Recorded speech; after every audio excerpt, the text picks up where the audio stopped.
차례로 교독하신 뒤에 마지막 절을 다 같이 봉독하시겠습니다. 그 여인이 모압 지방에서 여호와께서 자기 백성을 돌보시사 그들에게 양식을 주셨다 함을 듣고 이에 두 며느리와 함께 일어나 모압 지방에서 돌아오려 하여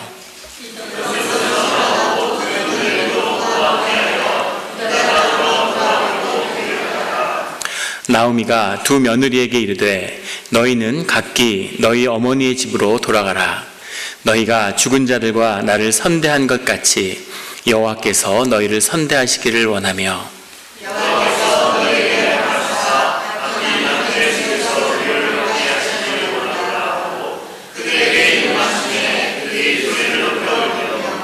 나오미에게 이르되 아니니이다. 우리는 어머니와 함께 어머니의 백성에게로 돌아가겠나이다 하는지라.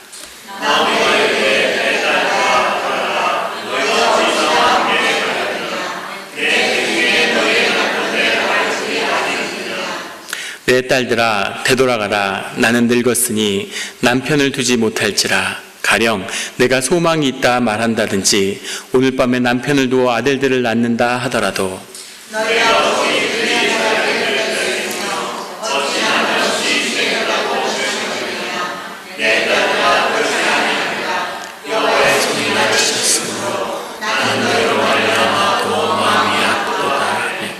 그들이 소리를 높여 다시 울더니 오르바는 그 시어머니에게 입맞추되 룻은 그를 붙쫓았더라.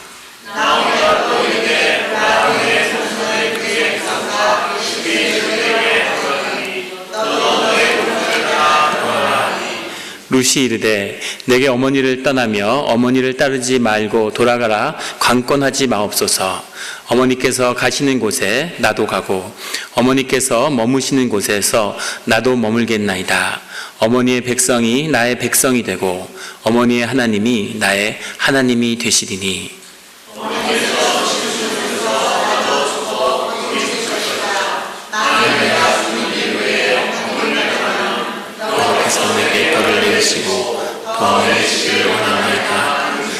다 같이 봉독하겠습니다.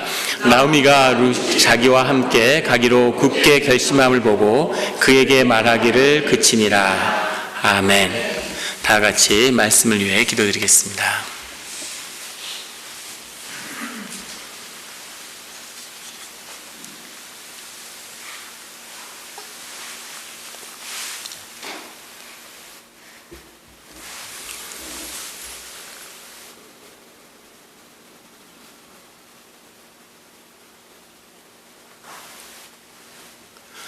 하나님 아버지 감사합니다.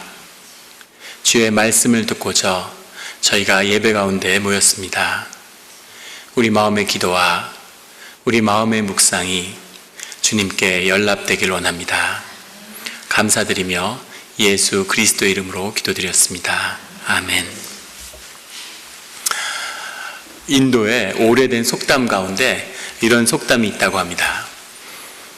하나님이 우리와 늘 함께 계실 수 없기 때문에 그래서 하나님은 우리에게 어머니를 주셨다, 이런 말이라는 거죠. 그래서 어머니가 하나님의 사랑으로 우리를 보살펴 준다, 이렇게 고백하고 있습니다. 세상의 모든 사람들은 어머니가 있죠. 그리고 어머니의 보살핌 속에서 자랐습니다. 그런데 어머니가 된다고 하는 것, 딸로서 또 한 사람으로서 어머니로 살아간다는 것이 주 안에서 어떤 의미가 있는 것일까? 어머니를 향한 어머니로서의 도전을 오늘 주님은 우리에게 주고 계십니다. 오늘 말씀 가운데 6절의 말씀은 이렇게 시작합니다. 그 여인이 모압 지방에서 여호와께서 자기 백성을 돌보시사 그들에게 양식을 주셨다 함을 듣고 이에 두 며느리와 함께 일어나 모압 지방에서 돌아오려 하여. 우리 말씀 가운데 나오는 오늘 나오미가 모압 지방에서 자기의 두 며느리를 데리고 다시 고향인 베들레헴으로 돌아가려 하고 있습니다. 나오미의 고향은 원래 베들레헴이었고, 베들레헴은 미가 선지자가 메시아가 올 장소로, 메시아가 탄생하는 그 장소로 선포한 그런 메시아의 땅이죠. 그 베들레헴에서 자란 이 나오미는 자기의 남편과 함께 이 모압 지방에 나와 살고 있는 겁니다. 베들레헴에 큰 흉년이 들고 살기가 어려워지니까 삶을 찾기 위해서 또 새로운 삶의 보금자리를 찾기 위해서 이방 땅, 모압 땅으로 살 길을 찾아 나온 거죠. 그 살 길을 찾아 나왔는데 그 살 길을 찾아 나온 자리에서 자신의 남편, 엘리멜렉이라고 하는 자신의 남편을 잃었습니다. 엘리멜렉은 하나님이 왕이시다 하는 그런 선포죠. 믿음 가운데, 신앙 가운데 있는 그 집안이었다는 것을 보여주고 있습니다. 그 엘리멜렉을 잃고 늦게 난 두 아들, 보통은 여성들이 10대 때 아이를 낳아서 아이들이 장성해도 그 당시엔 젊은 나이였을 텐데 나오미는 아주 늦은 나이에 두 아들을 얻은 거죠. 오늘 12절의 말씀에 보면 나는 늙었으니 라는 표현에서 보이는 것처럼 그 늦게 나온 두 아이를 이방 땅에서 잃은 겁니다. 그 아이들을 잃고 그 아이들의 며느리들, 첫째 며느리 오르바와 둘째 며느리 룻을 데리고 아주 막막한 삶의 자리에 서 있는 거죠. 그런데 그때 베들레헴에 다시 하나님이 살 길을 여사 살만하게 풍년이 들고 먹을 것이 있다는 이야기를 듣고 이제 베들레헴으로 돌아가려고 하고 있는 겁니다. 삶의 어려운 자리에 서는데 사람들이 받는 그 고통을 심리학자들, 정신의학자들이 이렇게 계량화했을 때 사람이 살면서 가장 깊은 충격을 받는 것은 자식을 잃는 것이라고 그래요. 자식을 잃는 것보다 더 큰 고통은 없다고 합니다. 그게 제일 큰 고통이라고 하죠. 그리고 두 번째 큰 고통은 배우자를 잃는 것이라고 합니다. 그런데 이 나오미는 남편과 자녀들을 다 잃은 거죠. 그래서 그 아픈 고통 가운데 서 있습니다. 그보다 더 비참한 것은 남편을 잃고 혼자 산다는 것도 어렵고 자녀를 앞세웠다는 것도 고통스러운데 그런데 나오미는 나이가 들어서 늙었다는 거죠. 나이가 들고 외롭다는 것은 또 다른 굉장한 고통이라고 합니다. 나이가 들어가고 몸이 아프고 외롭고 그런 노년의 아픔 속에서 외로움 속에서 나오미는 서 있습니다. 안 그래도 어렵고 남편도 없고 자녀도 없고 그리고 외롭고 늙은 이 나오미에게 나오미를 더 힘들게 하는 것은 나오미가 가난하다고 하는 겁니다. 가진 것을 다 잃고 아무것도 없어서 먹을 것을 찾아서 먹고 살기 위해서 자기 고향 땅으로 돌아가야 되는 거죠. 나오미가 고향을 떠날 때는 풍족했다고 그렇게 고백하고 있죠. 1장 21절에 보면 내가 풍족하게 나갔더니 베들레헴에 흉년이 들었는데 거기서 그래도 나오미의 가정은 살만하고 잘 사는 집안이었던 거죠. 이민을 나가는데 그래도 돈도 있고 가진 것도 있어서 많은 것을 가지고 새 땅으로 나간 겁니다. 모압 땅에 가서 집도 사고 땅도 구할 수 있는 그런 재력이 있는 집안이었지만 남편과 아들을 잃으면서 그 모든 재산도 잃은 거죠. 19절에 보면 베들레헴으로 돌아온 나오미를 보고 온 성읍이 그들로 말미암아 떠들며 이르기를 이가 나오미냐 하는지라. 베들레헴으로 돌아오니까 베들레헴 사람들이 나오미가 돌아왔어. 나오미가 돌아왔대. 누구나 다 아는 거죠. 엘리멜렉의 집안을 그 집안의 사람들이 다 기억하고 있는 겁니다. 그렇게 부유하고 잘 살았는데 그런데 떠나서 모든 것을 잃고 이제는 목숨을 연명해야 되는 그런 처지 앞에 서 있는 거죠. 남편을 잃었다는 서러움, 자식을 앞세웠다는 아픔, 나이가 늙어가는 그 외로움과 병듦, 거기에 가난함까지 있는 거죠. 거기다가 더 나오미를 힘들게 하는 것은 나오미가 하나님을 믿는 사람이었다고 하는 겁니다. 하나님을 믿는 사람들이 고난을 겪으면 2배의 고통을 경험하게 되는 거죠. 세상 사람들은 살다가 이런 일도 있지, 재수 없으면 이런 일도 당하지, 이렇게 자유할 수 있지만 하나님의 사람은 그 일 가운데, 그 고난 가운데 하나님의 뜻이 있었다는 것을 보게 되는 거죠. 그 사실이 나를 더 아프게 하는 겁니다. 13절에 보면 여호와의 손이 나를 치셨으므로 이런 고백을 드립니다. 21절에는 여호와께서 나를 징벌하셨고 남편을 잃고 자식을 잃고 모든 재산을 잃어버린 것도 아픈데 그 아픔을 주님이 주셨다고, 주님이 허락하셨다고 아파하는 겁니다. 주님이 왜 나를 벌하셨을까? 이런 아픔이 있는 거죠. 그 아픔 가운데 나오미는 그런 고백을 드리는 거죠. 이방 땅을 찾아 나왔으면 안 되는데 물론 나오미의 결정은 아니었을 겁니다. 가부장적인 사회에서 남편 엘리멜렉의 결정이었겠죠. 그래도 거기서 제일 잘 살았는데, 거기서 부유했는데, 가진 것을 나누고 형제들과 가족들과 같이 살 길을 찾았더라면 좋았을 텐데, 근데 더 잘 살겠다고, 거기서 형편이 제일 좋았는데 더 좋겠다고 이방 땅으로 찾아 나온 그 아픔이 마음 가운데 있는 거죠. 그런 마음도 있을 겁니다. 내가 더 신실하고 내가 더 열심히 기도했으면 내 자식들이 믿는 사람들을, 하나님의 자녀들에게 장가 갔을 텐데 왜 이방 여인에게 장가를 가게 됐을까 하는 자책도 있겠죠. 자식을 자기 마음대로 할 수 있는 엄마가 어디 있겠습니까? 이방 땅에서 이방 여인과 만나는 그 자식의 길을 막을 수 없었겠지만 그 후에는 나오미의 마음에 있었던 거죠. 유대인들에게 어머니는 아주 중요합니다. 부계로 가는 것이 아니라 유대인의 혈통은 모계로 가요. 아버지가 유대 사람이고 어머니가 이방인이면 그럼 이방인인 겁니다. 근데 아버지가 어느 이방에서 왔던 어머니가 유대인이면 그럼 아이는 유대인이죠. 어머니가 유대인이어야지 자식이 유대인이 되는데 모두 모함의 이방 여인을 받아들인 그런 자신의 가정에 대한 그런 자책감도 있었을 겁니다. 하나님이 네가 이방 여인을 섬겨? 맞나?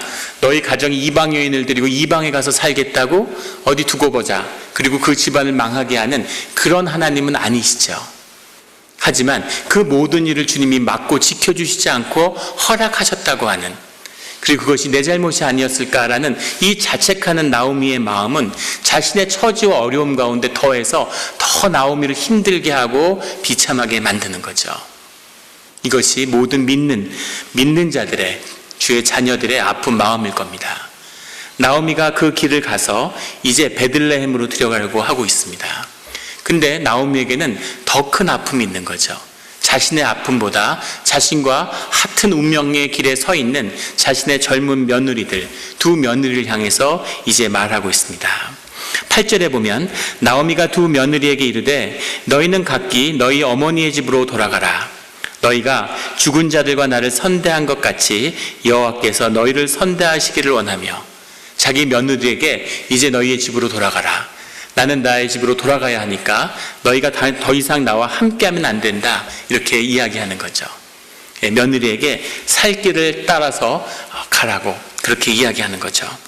9절에 가면 여호와께서 너희에게 허락하사 각기 남편의 집에서 위로를 받게 하시기를 원하노라 하고 그들에게 입맞춤에 그들이 소리를 높여 울며, 정이 있고 나오미가 어떤 사람이었는지, 얼마나 따뜻하고 인간미가 있는 사람이었는지 하는 그 연민을 며느리들이 느끼고 눈물을 흘리는 거죠.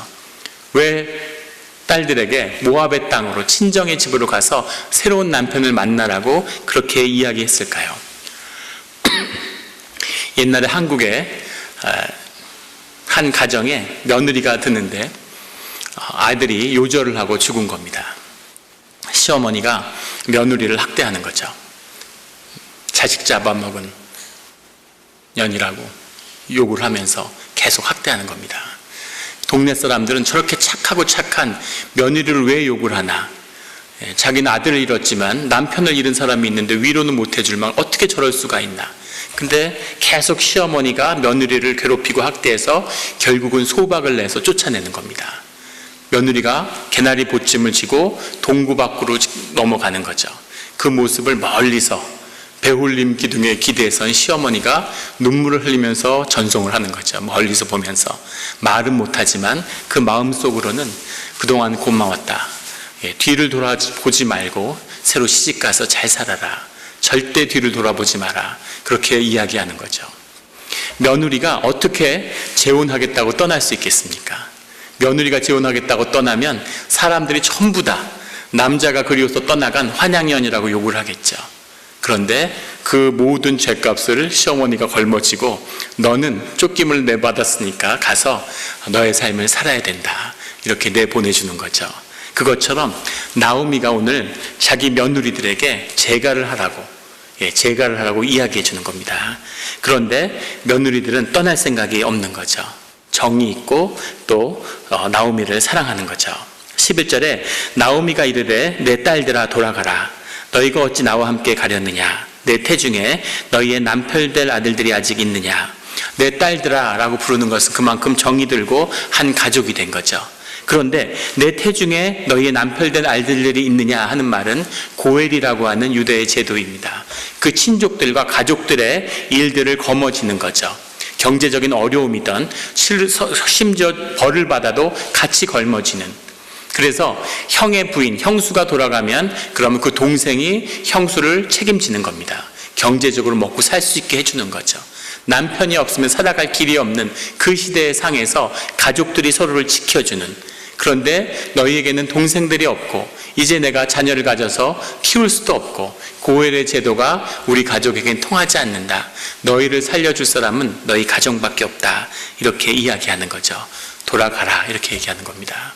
그런데 첫 번째 며느리인 오르바는 그 정이 고프고 그 연민을 느끼지만은 그 말씀에 순종하고 떠나는 거죠. 그의 시어머니에게 입맞추되 오르바는 14절에 보면 그의 시어머니에게 입맞추고 떠나가는 거죠. 크게 울면서 아쉽고 인간적으로 너무너무 안타깝지만 자신의 살 길을 찾아서 떠나가는 거죠. 그런데 룻은 그를 붙쫓았다고, 그 며느리를, 그 시어머니를 따라갔다고 이야기하는 거죠. 15절에 나오미가 또 이르되 보라 내 동서는 그의 백성과 그의 신들에게로 돌아가나니 너도 너의 동서를 따라 돌아가라. 나오미가 고백하는 너의 동서는 그의 백성과 그의 신들에게로 돌아가나니, 단순히 자신의 친정에 돌아가는 것이 아니라 자신을 돌봐줄 그 신들에게 돌아가는 거죠. 그 신들에게 돌아간다는 뜻은 모압의 신인 그모스와 몰렉 신에게 돌아가라는 겁니다. 몰렉 신은 하나님이 가장 경멸하던 우상 숭배였죠. 유아 숭배를 드렸던 그런 그노스와 몰렉, 살아서 삶을 축복하고 물질적으로 축복하고 우리 삶에 기쁨을 더하는 그 신들에게 가서 너의 삶에 기쁨을 채워라. 그런 환송을 보내고 있는 거죠. 그 말을 고백하는 이 나오미의 심정은 어떻겠습니까? 내가 믿는 하나님은, 나를 돌보아 주시고 내가 따랐던 하나님은 이런 분이었다라는 삶의 고백이 있는 거죠. 내가 믿는 하나님은 어려울 때 나를 지켜주지 않고, 내 남편을 지켜주지 않고, 내 자식들을 지켜주지 않고, 내 재산을 지켜주지 않고 나를 이런 삶의 구렁텅이 속에 버려둔 그런 하나님이다. 너희는 너희의 신을 따라서 살 길을 찾아가라는 거죠. 그런데 나오미는 그런 여호와 하나님을 따라가겠다고 고백하고 있는 겁니다.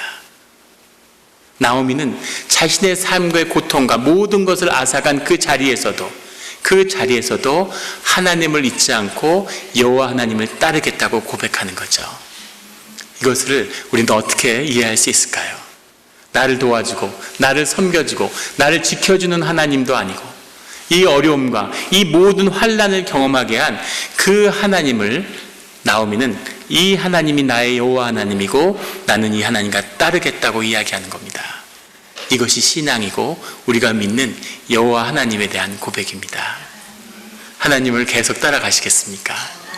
이민을 오고 어려운 삶 속에서 많은 고난이 있었는데 그 고난을 하나님이 이겨내게 하시고 우리에게 늘 축복하시고 뭔가 좋은 것을 주시는 것이 아니라 우리의 삶 이런 어려운 지경 가운데 삶의 자리로 인도하신 하나님, 그 하나님을 만났는데 그 하나님이 내 인생에 답이 되었다고 그렇게 나오미는 고백하는 거죠. 더 놀라운 고백은 그 나오미를 향해서 룻이 드리는 고백입니다. 16절에 가면 룻이 이르되 내게 어머니를 떠나며 어머니를 따르지 말고 돌아가라 강권하지 마옵소서. 어머니께서 가시는 곳에 나도 가고 어머니께서 머무시는 곳에 나도 머물겠나이다.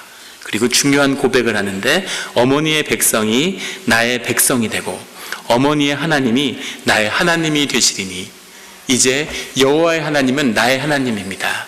나는 이제 유대인으로서 하나님의 자녀로서의 삶을 살겠습니다 라고 고백하는 거죠. 나오미의 무엇을 받기에, 나오미와 살면서 무엇을 누렸기에 그 며느리가 남편을 잃고 이 고난과 앞으로의 감당할 수 없는 삶의 역경, 어떤 역경이 닥칠 수 없는 그 두려움 앞에서 이런 고백을 드릴 수 있을까요? 나오미가 삶으로 증거한 하나님을 룻이 바라본 것이죠.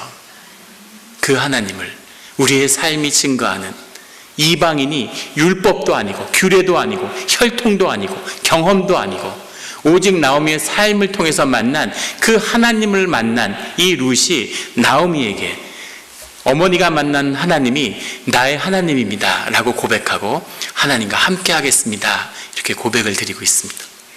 이 둘은 함께 길을 떠나게 되는 거죠. 17절에 여호와께서 내게 벌을 내리시고 더 내리시기를 원하나이다. 지금도 감당할 수 없는 고난 가운데 있는데 만일 내가 앞으로 어머니를 떠나는 일이 있으면 내게 주님이 벌을 내리고 더 내리시기를 내가 원하겠습니다. 이 말을 듣고 나오미는 그 어떤 삶이 펼쳐질지 모르는 앞으로의 삶 가운데 룻과 함께하기를 결심하는 겁니다. 그리고 둘은 하나님이 인도하시는 이제 먹고 살 길을 전혀 막막한 굶어 죽을 수도 있는 그런 삶의 여정으로 떠나는 거죠. 그리고 베들레헴으로 돌아옵니다. 그 둘이 겪는 경험에서 이 룻은 나가서 이삭을 주어서 그래서 나오미를 봉양하죠. 레위기 19장과 신명기 24장에 보면 밀을 타작하는데 그 떨어진 것을 줍지 못하게 하는 겁니다. 가난한 자, 굶어 죽는 자를 위해서 펼치는 제도죠. 근데 그것을 사람들이 잘 지키지 않았다고 해요. 그런데 그것을 지키는 신실한 보아스를 만나게 되는 거죠. 밀을 줍는 룻은 어떻겠습니까? 하루 종일 고된, 자기가 먹을 것을 죽기도 힘든 눈치가 보이고 그 속에서 오늘날 밭에서 일을 하고 멕시코에서 일을 해온 농부들이 미국의 밭에서 일할 때 그 심정이 어떻겠어요? 그런데 그렇게 품삯도 못 받고 그 사람들 흘린 걸 옆에서 주워 먹는 거지의 삶을 사는 거죠. 홈리스로 거지로 살아가는 이 롯의 인생, 거기다가 그것을 추스려서 봉양해야 될 어머니가 기다리고 있는 거죠. 그 삶의 자리에서 하나님을 만나는 겁니다. 하나님이 그 길 가운데 형통의 길을 여시는 거죠. 하나님이 책임지는, 하나님이 인도하는 삶을, 하나님의 룻의 삶을 받았다고 해서 갑자기 공주가 되게 돼요. 갑자기 무슨 축복을 해서 삶에 새로운 집을 주고 그런 것은 아니죠. 하지만 하나님이 그 삶 가운데 먹을 것을 채워주시고 밭을 유랑하지 않게 하시고 험한 일을 당하지 않게 하시고 수치를 경험하지 않게 하시고 좋은 사람들을 만나고 늘 같은 땅에서 이삭을 줍게 하고 하루하루에 하나님이 먹이시는 것을 통해서 하나님께 깊게 의지하는 이들의 삶을 인도하는 거죠. 그리고 보아스와의 인연이 맺어집니다. 며느리와 시어머니가 앉아서 며느리의 재혼 작전을 펼치는 거죠. 어머니가 기도하면서 그 모든 과정을 코치해요. 상상이 되십니까? 룻은 며느리가 아니라 자기의 딸이니까 그 삶 가운데 하나님이 축복하시기를 원하는 간절한 마음으로 이 롯의 인생을 위해서 기도하는 거죠. 그 기도를 하나님이 들으시고 신실한 사람 보아스를 만나게 됩니다. 고엘의 제도가 회복되어서 그 땅을 물을 자, 이 엘리멜렉 죽은 남편의 그 유업을 이어줄 자가 보아스가 되는 거죠. 그래서 보아스가 룻이 맺어지고 거기서 한 자녀를 얻게 되죠. 오늘 4장은 이 모녀의 삶이 그 뒤에 어떻게 진행되었는가에 대한 기록으로 끝을 맺고 있습니다. 4장 15절에 가면 이는 내 생명의 회복자이며 내 노년의 봉양자라. 자식을 얻었는데 그 자식이 내 생명의 회복자라는 거죠. 고엘의 제도 때문에 이것은 보아스의 아들이지만 동시에 엘리멜렉의 후손을 잇는 아들입니다. 그러니까 나오미의 아들이 되는 거죠. 이 아들이 나오미의 삶을 책임지고 나오미를 봉양할 봉양자가 되는 거죠.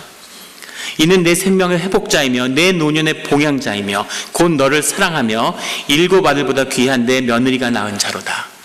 7 아들이 부럽지 않은 내 며느리가 너에게 준 선물이구나 하고 동네의 사람들이 이야기하는 거죠. 그렇게 잘 살고 더 잘 살겠다고 이민 가더니 세상에 망해서 어디를 가더라도 결코 돌아갈 수 없는 고향 땅에 거지가 돼서 돌아와서 동냥을 하며 살고 있는 그 삶의 자리를 주님이 사람들이 부러워하고 축복하는 자리로 바꾸셨다고 그 고백을 성경이 기록하고 있는 거죠. 16절에 나오미가 아기를 받아 품에 품고 그의 양육자가 되니 그 자녀를, 이 룻의 자녀를 나오미가 키우고 나오미의 아들로 키운 거죠. 17절에 그의 이웃 여인들이 그에게 이름을 지어주되 나오미에게 아들이 태어났다.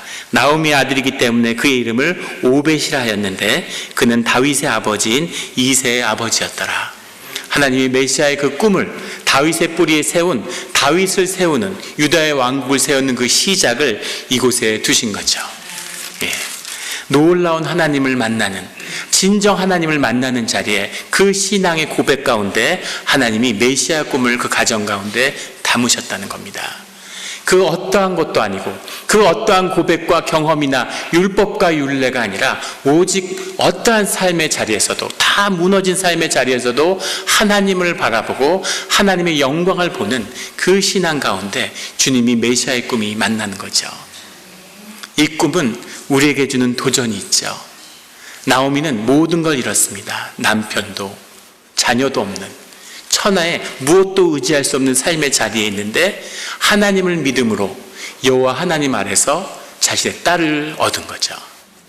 신앙의 딸, 믿음의 딸이 17 아들이 부럽지 않은, 7 아들이 부럽지 않은 하나님의 딸이 너에게 있구나 라는 사람의 칭송처럼 믿음의 딸을 얻은 겁니다. 어저께 만두바자회를 하는데 다들 앉아서 만두를 만들죠. 전혀 DNA의 정보가 1%도 섞이지 않은 완전한 남남입니다. 그런데 하나님의 자녀로서, 하나님의 아들과 딸로서, 어머니와 딸로서 만나는 거죠. 서로 기뻐하고 서로 공양을 하는 겁니다. 주의 믿음을 함께하기 때문에 주 아래서 우리가 한 가족이 된 거죠. 내 남편이 없지만, 내 자식이 없지만 나는 걱정할 게 없구나. 믿음 가운데 내 딸들이 있으니까, 우리 교회가 있으니까, 우리 가족이 있으니까 무엇도 걱정할 것이 없는, 그것이 주님이 우리에게 주시는, 예수 그리스도께서 누가 나의 어머니입니까? 누가 나의 형제입니까? 하는 고백처럼 여호와 하나님을 주로 아버지로 경배하는 자가 내 딸이라고 나오미는 고백하는 거죠. 그런 하나님을, 그런 가족을, 그런 형제를 주 안에서 만나는 우리 영락교회 성도님들과 우리 영락공동체가 그런 가족이 되는 그 축복을 같이 나누기를 예수 그리스도의 이름으로 축원합니다. 같이 기도드리시겠습니다.